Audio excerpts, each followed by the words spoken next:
Hello and welcome to Ninja Prep. This is Kapil Goyal, your educator and mentor for PG physics.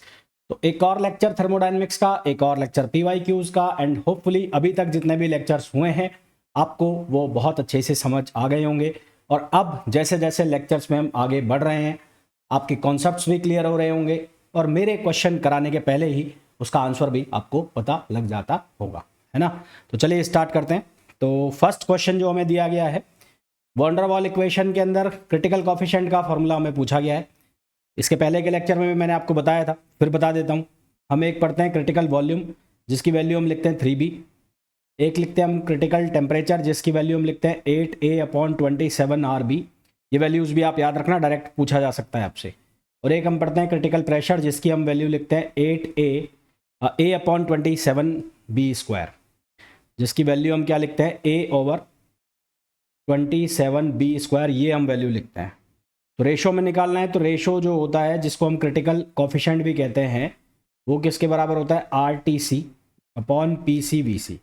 और ये value जब substitute हम करेंगे तो हमारे पास फॉर्मूला बनता है 8/3, जो कि ऑप्शन हो जाता है डी। ये खैर मैं आपको पहले के लेक्चर में भी बता चुका हूँ, पर इम्पॉर्टेंट ये नहीं है कि आपको ये याद है नहीं है। मैंने आपको पहले भी कहा था, ये जो लिखा हुआ है चाहे वो क्रिटिकल वॉल्यूम की बात हो रही हो, चाहे वो बात हो रही हो क्रिटिकल प्रेशर की, और चाहे फिर वो बात हो रही हो क्रिटिकल टेम्परेचर की, इनकी वैल्यू आप याद रखना, खास करके क्रिटिकल टेम्परेचर की। क्योंकि 3 टेम्परेचर आपसे पूछे जाते हैं, एक बॉयल्स टेम्परेचर, एक इन्वर्जन टेम्परेचर का फॉर्मूला और एक क्रिटिकल टेम्परेचर का फॉर्मूला। तो ये तीनों आपसे काफ़ी बार पूछे जाते हैं, तो इसको याद रखना आप। नेक्स्ट क्वेश्चन पे आ जाइए। नेक्स्ट क्वेश्चन में बोला है कि which of the following statement is not correct. तो according to second law of thermodynamics for a mechanical isolated system at constant temperature the Helmholtz free energy never increases. ये बिल्कुल सही स्टेटमेंट लिखा हुआ है कि सेकंड लॉ ऑफ थर्मोडायनेमिक्स के according mechanical isolated system के लिए कांस्टेंट टेम्परेचर पर हेल्महोल्ट्ज फ्री एनर्जी इंक्रीज नहीं करती, हेल्महोल्ट्ज फ्री एनर्जी इंक्रीज नहीं करती। सेकंड स्टेटमेंट अगर आप देखें तो उसमें लिखा है Helmholtz free energy provides link between statistical mechanics and thermodynamics. ये भी बिल्कुल सही है। तो ये थर्मोडायनेमिक्स और स्टैटिस्टिकल मैकेनिक्स के बीच में एक लिंक प्रोवाइड करती है। थर्ड में लिखा है eight constant temperature and pressure a spontaneous change of the system will occur in direction of increasing Gibbs energy. तो ये गलत लिखा हुआ है यहाँ पर, ये इंक्रीजिंग नहीं आएगा, ये डिक्रीजिंग होगा, है ना। ये इंक्रीज नहीं होता है, यहाँ पर जो गिब्स एनर्जी है वो क्या करती है, डिक्रीज करती है कांस्टेंट टेम्परेचर और प्रेशर पर, स्पॉन्टेनियस चेंज जब हो रहा हो, तो यानी कि ये गलत है। और नेक्स्ट स्टेटमेंट लिखा हुआ है eight constant temperature and pressure a spontaneous change of system will occur in direction of decreasing. ये बिल्कुल सही है। तो हमें यहाँ पर रॉन्ग स्टेटमेंट सेलेक्ट करना है। तो रॉन्ग स्टेटमेंट कौन सा हो गया, सी हो गया। तो हमारे पास जो इसका करेक्ट आंसर हो गया वो क्या हो गया, सी हो गया। नेक्स्ट क्वेश्चन पे आइए। For a system in equilibrium at temperature T the total energy is equally distributed among the several degrees of freedom and easy energy associated with each degree of freedom। अब ये तो simple हमारे पास equipartition energy का rule है, तो उसके accordingly 1/2 KT जो energy है वो डिस्ट्रीब्यूट हो जाती है हर डिग्री ऑफ फ्रीडम के साथ। तो क्या आंसर आ जाएगा, 1/2 KT, यानी कि सी ऑप्शन। तो इक्विपार्टीशन एनर्जी का ये थ्योरम है जिसके अकॉर्डिंग 1/2 KT एनर्जी जो है हर डिग्री ऑफ फ्रीडम के पास चली जाती है। नेक्स्ट क्वेश्चन पे आइए। Certain gas obeying simple kinetic theory has coefficient of viscosity and diffusion coefficient। तो हमारे पास coefficient of viscosity का फॉर्मूला होता है 1/3 रो सी लैम्बडा। यहाँ रो जो है डेंसिटी है, सी का मतलब है एवरेज वेलोसिटी, लैम्बडा का मतलब है मीन फ्री पाथ, और डी का मतलब डिफ्यूजन कॉफिशेंट, वो होता है 1/3 और सी लैम्बडा, ये डिफ्यूजन कॉफिशेंट है। इनके बीच में यदि रिलेशन निकाला जाए तो ये रिलेशन बनता है D equals to eta by rho, D equals to eta by rho. ये हमारे पास रिलेशन बनता है यदि इनके बीच में रिलेशन निकाला जाए तो। अच्छा, अब मीन फ्री पाथ हमें निकालना है, हमें सिर्फ मीन फ्री पाथ का पूछा है, तो मीन फ्री पाथ के लिए हम ये फॉर्मूला यूज़ कर लेते हैं डिफ्यूजन कॉफिशेंट वाला। तो डिफ्यूजन कॉफिशेंट जो यहाँ पर गिवन है वो कितना है, 1.22। तो 1.22 into 10⁻⁵ and equals to 1/3 C average. Average speed हमें कितनी दी है, 440, और हमें निकालना क्या है, लैम्बडा। तो यहाँ से लैम्बडा कितना हो जाएगा, 1.22 इंटू 10⁻⁵ इंटू 3/440। तो इसको जब हम सिंप्लीफाई करेंगे तो आंसर आएगा 8.32 इंटू 10⁻⁸ मीटर। तो ये हमारे पास आंसर आ जाएगा। और ये जो फॉर्मूला मैंने लिखवाए हैं, चाहे वो विस्कोसिटी का हो, चाहे वो डिफ्यूजन कॉफिशेंट का हो, चाहे वो रिलेशन हो डिफ्यूजन कॉफिशेंट और विस्कोसिटी के बीच में, ये आपको याद रखना है। डायरेक्ट क्वेश्चन आपसे पिक किए जा सकते हैं, पूछे जा सकते हैं। The relation between C P and C V is given by, C P और सी वी के बीच में ये याद करने वाला फॉर्मूला है, ये C P minus C V equals to minus T, T P upon D V, और उसके बाद D V upon D T, P V T है ना, और उसका स्क्वायर। तो यहाँ पर टी है तो यहाँ पर टी कांस्टेंट कर दो, यहाँ पर कांस्टेंट कर दो किसको, पी को, तो सही आंसर आ जाएगा डी। हालांकि बहुत लंबा चौड़ा ये डेरिवेशन है, आपको ये याद रखना है, क्योंकि इतना लंबा चौड़ा डेरिवेशन आप एग्जाम में नहीं कर पाओगे, याद रखना है आपको। If 1 mole of an ideal gas is allowed to expand isothermally to 8 times to its initial volume, the entropy change in terms of gas constant R is closest to। तो हमें गिवन है V2 अपॉन V1 और V2 upon V1 की value है 8। हम ये जानते हैं कि डेल्टा एस किसके बराबर होता है, डेल्टा क्यू अपॉन टी, और डेल्टा क्यू आइसोथर्मल प्रोसेस के लिए, कौन सी प्रोसेस के लिए, आइसोथर्मल प्रोसेस के लिए डेल्टा क्यू की वैल्यू होती है NRT ln V2 upon V1। तो ये T से T डिवाइड हो गया, T से T कैंसिल हो गया, तो डेल्टा एस की वैल्यू कितनी आ गई, ये आ गई NR, और ये बन गया ln V2 ओवर V1।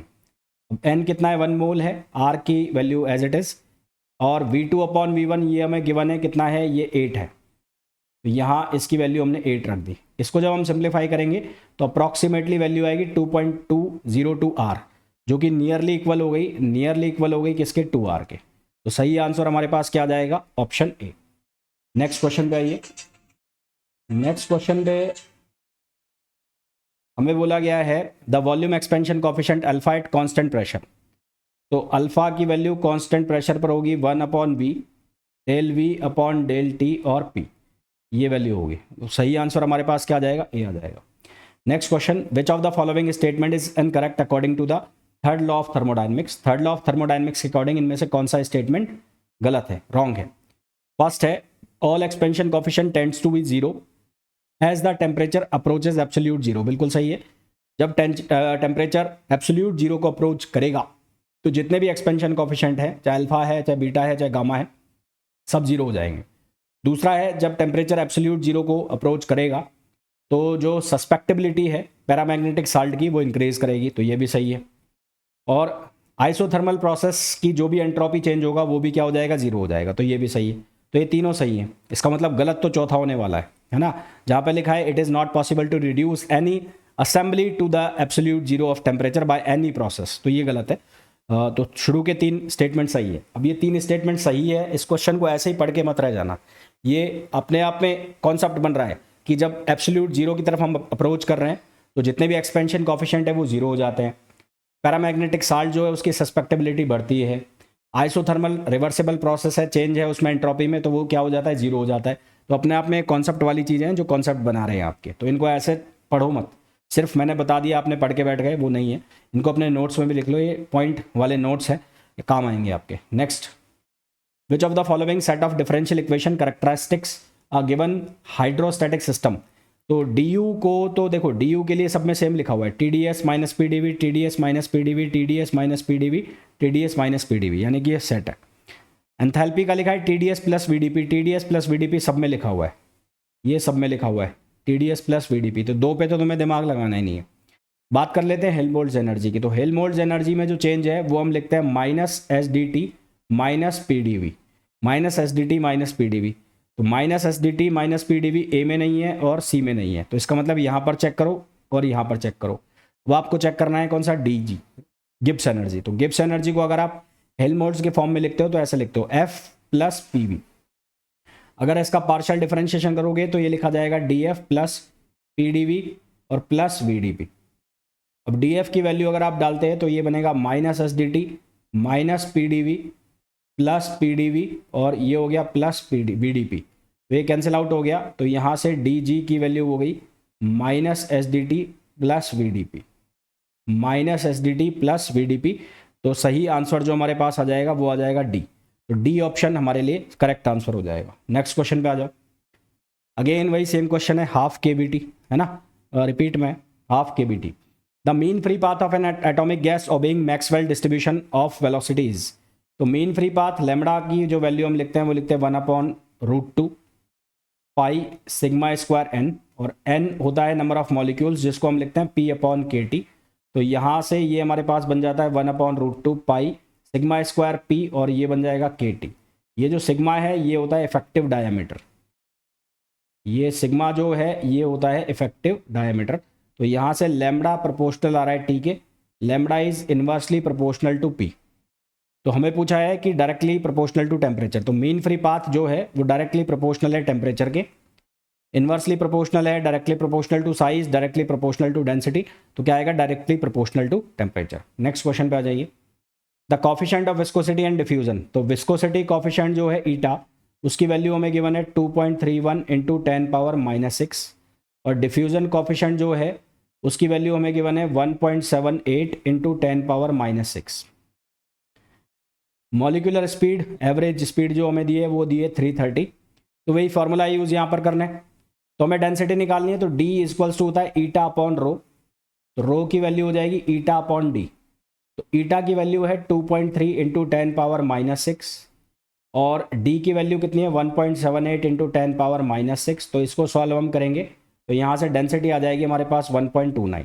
बाकी के ऑप्शन चेक करने की ज़रूरत है नहीं, तुम्हें सी आंसर आ गया। और अगर तुम्हें निकालना है मीन फ्री पाथ, तो उसके लिए फॉर्मूला यूज़ कर लो 1/3 सी लैम्बडा। तो यहाँ से जब निकालोगे तो लैम्बडा की वैल्यू आ जाएगी 1.61, है ना। नेक्स्ट क्वेश्चन पे आ जाओ। A given amount of heat can not be completely converted into work. Heat completely work में कन्वर्ट नहीं होगी, पर वर्क कंप्लीट हो जाएगा किस में? किसके अंदर? हीट के अंदर। तो ये किस स्टेटमेंट में है? 0th लॉ में है, फर्स्ट लॉ में है, सेकेंड लॉ में है, थर्ड लॉ में। तो ये कौन सा स्टेटमेंट है? First law of thermodynamics, first law of thermodynamics. Next question. For a thermodynamic system work done in a given process, तो वर्क डन डिपेंड करता है किसके ऊपर? पाथ के ऊपर। Work done depends on path. Next, in a refrigerator, refrigerator जो काम करता है सेकेंड लॉ ऑफ थर्मोडाइनमिक्स पे काम करता है ना। और second law of thermodynamics, second law और क्लैसियस स्टेटमेंट, क्लैसियस स्टेटमेंट, क्लैसियस स्टेटमेंट ये कहता है कि कोई भी ऐसी मशीन पॉसिबल नहीं है जो एंटी साइक्लिक प्रोसेस में काम करते हुए लो टेम्परेचर से, कहाँ से? लो टेम्परेचर से हीट को खुद ही निकाल कर कहाँ पर पहुँचा दे? हाई टेम्परेचर पर पहुँचा दे। हीट को खुद ही कहाँ पर पहुँचा दे? हाई टेम्परेचर पर पहुँचा दे। ऐसा पॉसिबल नहीं है, इसको कुछ ना कुछ एक्सटर्नल वर्क देना पड़ेगा, और कुछ ना कुछ एक्सटर्नल वर्क जब देना पड़ेगा तो सराउंडिंग में जो हीट जाएगी वो ज़्यादा जाएगी। तो जब जो हीट एग्जॉस्ट होगी रेफ्रिजरेटर से, तो वो क्या होगी? More than the absorb from the content. तो कंटेंट यानी कि जो रेफ्रिजरेंट है उससे जो हीट आएगी उससे वो ज़्यादा हीट जाएगी वहाँ पे। ठीक है। तो आई होप जितने भी क्वेश्चंस मैंने आपको बताए हैं बहुत अच्छे से समझ आ गए होंगे।